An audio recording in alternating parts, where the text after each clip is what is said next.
Hi, let's talk about electromagnetic radiation. Electromagnetic radiation is a wave-like property.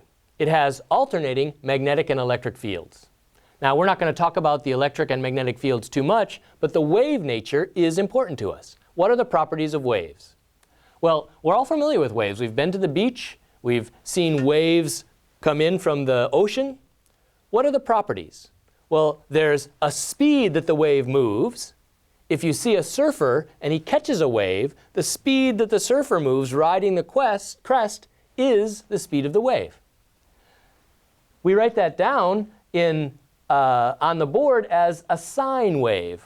That'll designate our wave-like property. And if it travels in a certain direction, we'll give that direction of travel and we'll give it speed.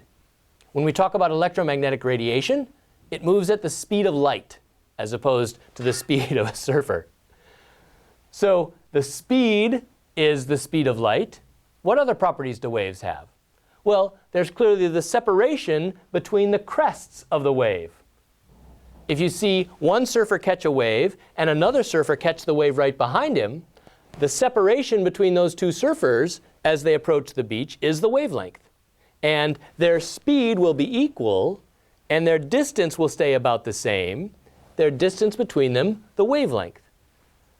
The length between the crests is given the symbol lambda and is the wavelength of the wave. Here's an example, 700 nanometer wavelength. That wavelength corresponds to a wavelength in the visible region of the electromagnetic spectrum, visible light. And I'll often use the term light and electromagnetic radiation interchangeably. 700 nanometers, when that electromagnetic radiation strikes our eye, appears reddish. Electromagnetic radiation with wavelength 400 nanometers appears bluish. So different wavelengths have different properties, and for some electromagnetic radiation, our eyes are sensitive to them. So we have different colors for different wavelengths.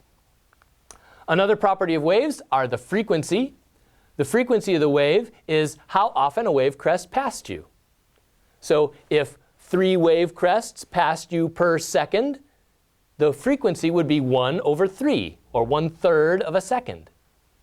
Now, we say reciprocal seconds, 1/3 seconds, we give that a special unit called hertz. 1/3 of a hertz is 1/3 seconds. The wavelength, the frequency, always multiply together to give you the speed. Product of the wavelength and the frequency is the speed, and for electromagnetic radiation, that's the speed of light, 3 × 10⁸ meters per second.